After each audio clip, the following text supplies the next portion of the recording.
there's so much that's available for free. When I am looking to get a new app, I tend to instinctively go to the ones that are free section first. I don't think I've ever actually paid for one to date.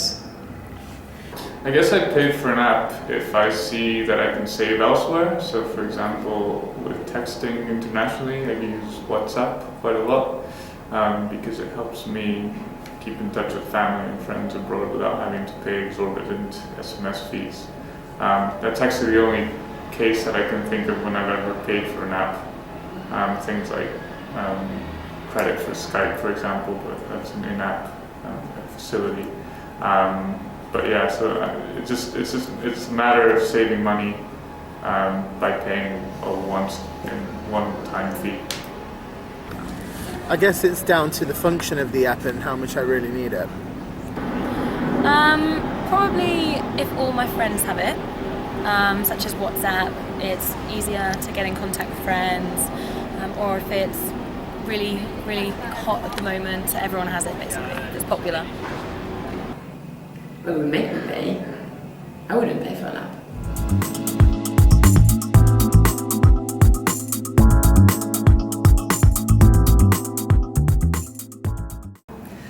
Probably Facebook, just because I have a smartphone and it makes it really easy and quick and navigable to use Facebook, which I'm a bit of an addict with, so I tend to go on daily. Well, I guess I use Facebook as an app quite a bit, and then because I'm quite a big sports fan, I have all sorts of soccer, football related apps and football news. And actually now with the Olympics going on in London, I had the London 2012 app, which was just about the best way to keep track of every single sport, as obscure as they might be. So I really like those apps that keep you up to date and yeah, just collate information in a very easy way to find. Yeah. I do, yes. Facebook. And how often do you use it? Daily. Probably WhatsApp, so I can communicate, or the social network type ones, Twitter and Facebook. And how often do you use them? Pretty much every day, all day, all the time. France 24.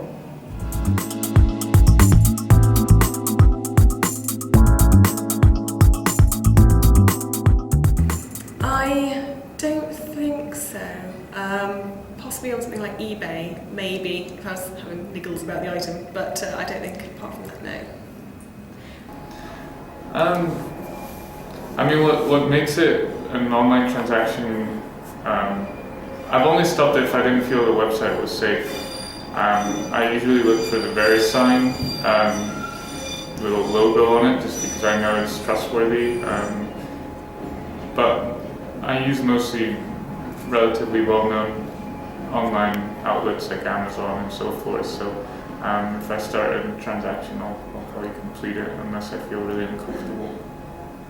I have, yes. It was taking far too long, asking for far too many details, so it wasn't a really pleasant experience.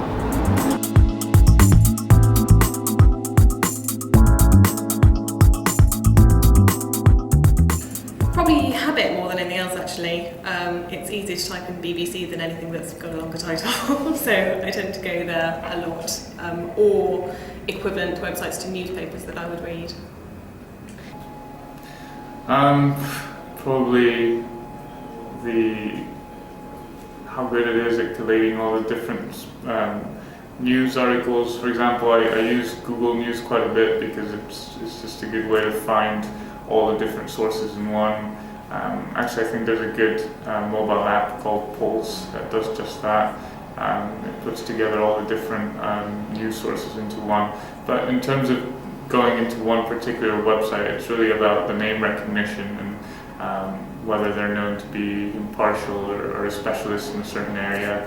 I'll tend to go to those more relative. I normally go to BBC just because it's the only one I normally think about, or possibly the ones that come up on LinkedIn. I often look at those too.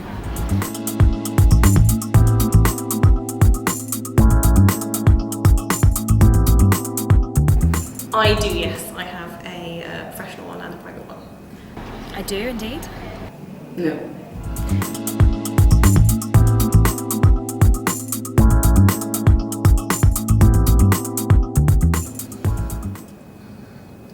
It would have to be something really interesting that I would think people who I had in common would also be interested in. So it would have to be content that maybe I would expect other people not to know about, that I'd kind of be the one bringing forth to them.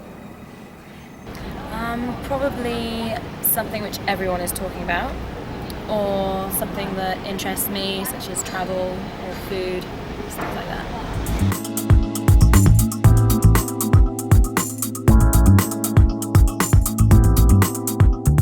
I do, yes, I'm a bit hooked. I do. I joined Facebook.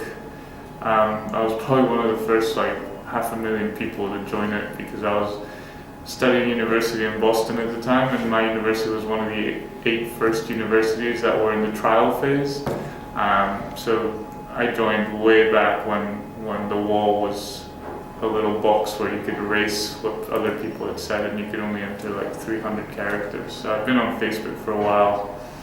Yeah. I do, yes. I do. Yes.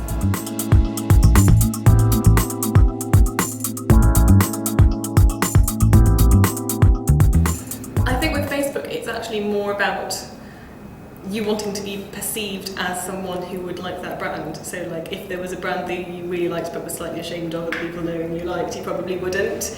So to be someone who would like it, you have to be willing to be a brand ambassador for that brand.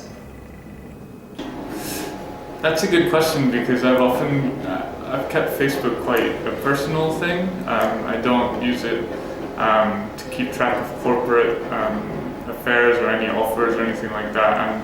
I feel fairly adverse to that, or allergic per se. If I see a website, a Facebook page from a company, I'll tend to get out of it. I don't click like on company websites. I also think it makes me a target for marketing, and I'm not really interested in that. So I use Facebook largely just for personal, keep track of friends and keep in touch rather than follow brands or anything like that. I guess if I'm a customer of theirs, or if I brought a product from that particular company and like the product, then I would like the page. If they have offers on, or if my friends like them, or again if it's something that interests me. I don't know, I didn't think Facebook for companies. I'm focusing on LinkedIn for company-wise.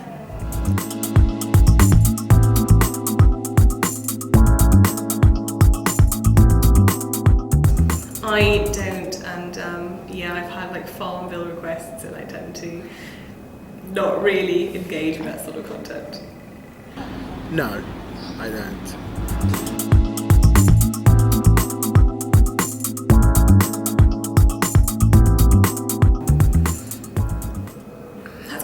Because I've got Orange, and at the moment they've got an incentive equivalent to their Orange Wednesdays where you can have discount on viewing online, and even actually that hasn't made me to date. But largely because the films have not been that interesting. If there were films that were kind of, pre-DVD stage that were available, that would probably work. But I still would probably choose to go to the cinema if it was at the cinema, or buy DVD. So it would have to be that kind of interim period and advertise quite well, I'd say. I think paying to watch movies online isn't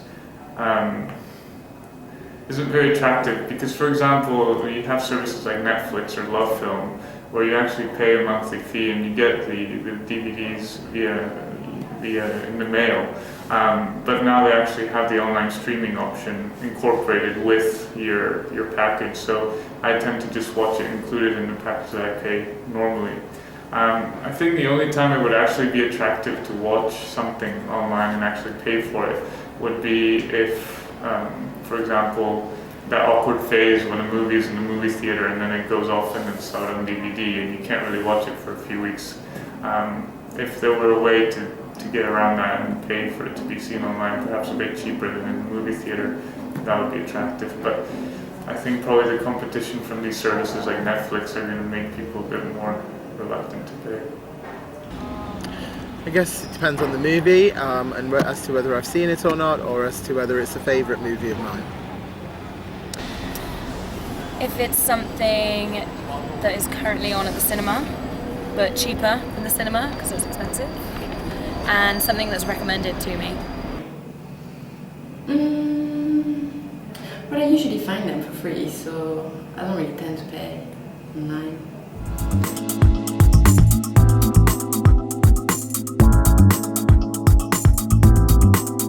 I guess most of my surfing is work related. Mainly searching, really, due to my job.